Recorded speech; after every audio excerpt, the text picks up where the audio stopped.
เกี่ยวกับกติกาการรับต้นนะครับขอให้โชคดีทั้งคู่นะครับไม่ลงไม่ซ้ำไม่ฟาวนะครับให้ช่วยกันตามกติกาเชื่อฟังกรรมการสั่งหยุดต้องหยุดสั่งแยกต้องแยกนะครับเดี๋ยวมาลุ้นเกมกันในคู่นี้นะครับระหว่างนะครับเพชรตังชอมะนีวันนะครับมุมแดงโรลีเล็กต่อนิรันดร์น้ำเงินมันกระบอกหน้ายกได้กันนะครับคู่นี้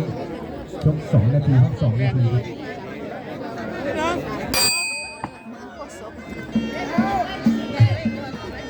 ยกแรกยกที่ 1เริ่ม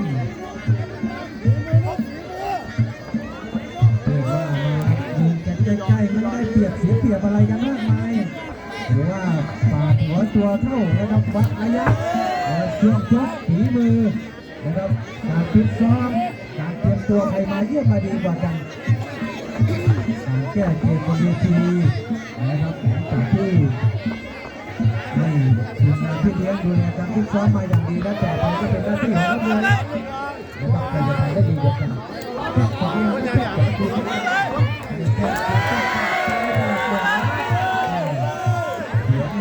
เชียร์พร้อมมีมาให้อยู่แล้วถ้าไม่ควรหัวตัวเองทำได้ให้กำลังใจขอยืนนิดนึง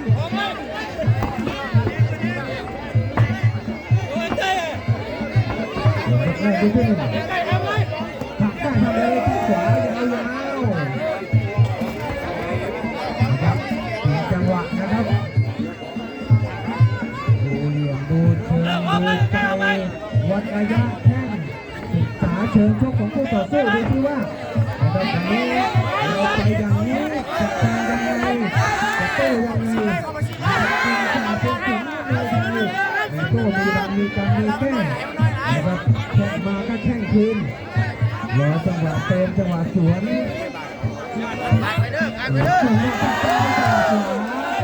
เร็วทำเร็ว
เวทีคู่ของนะครับเพชรตังกับโรลีเล็กใช่ยก 3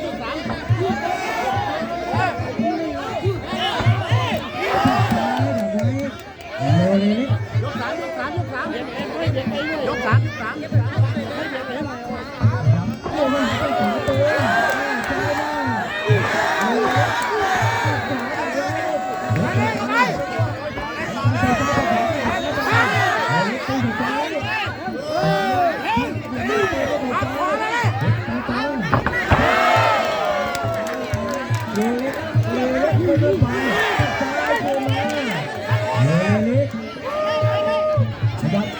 จังหวะนั้นไม่ออกครับทิศอากาศมาแค่ขวาก็เร็วไปแล้วเส้นซ้ายออกไว้เลย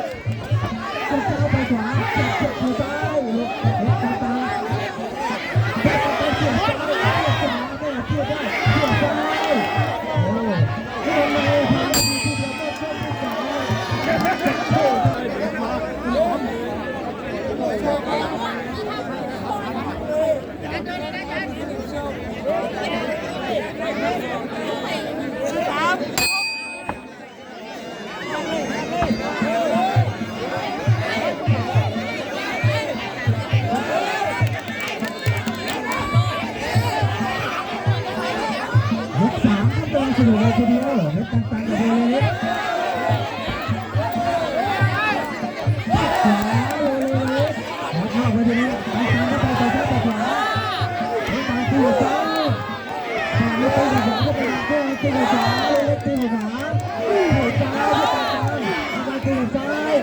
ขวางหน้าไว้เตะมาเข่าซ้ายที่ตะการเลยเตะขวาเตะไปเข่าซ้าย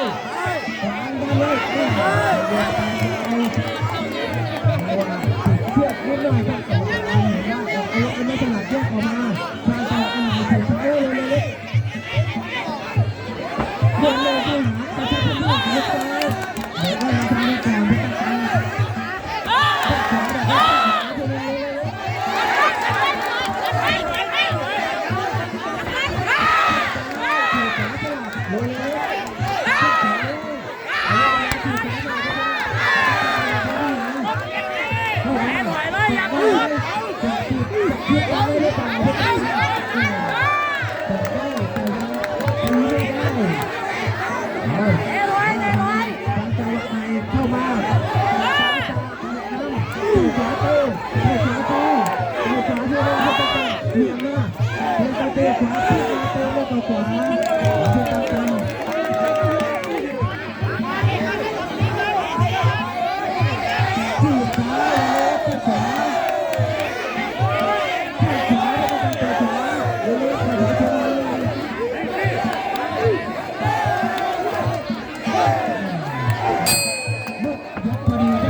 รลุ้นรอเชียร์กันอยู่ครับวันนี้นะครับมีโอกาสได้ทั้งคู่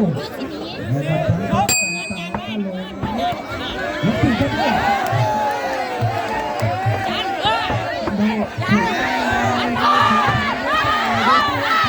ตีกันด้วย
นะครับเป็นคู่มวยหญิงอีกคู่หนึ่งเพชรทองแท้ปอวิเศษยืนเจอกับเมฆขลาสิบโปรแชมป์ครับคู่ที่10นะครับตามนี้ก่อน ส่งไหนเราเหรอ วันนี้ครับเพชรฟันตังทองไม่มีหวังกับโรเลเล็กตอนนี้อ่านดีครับยกสุดท้าย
เพชรยา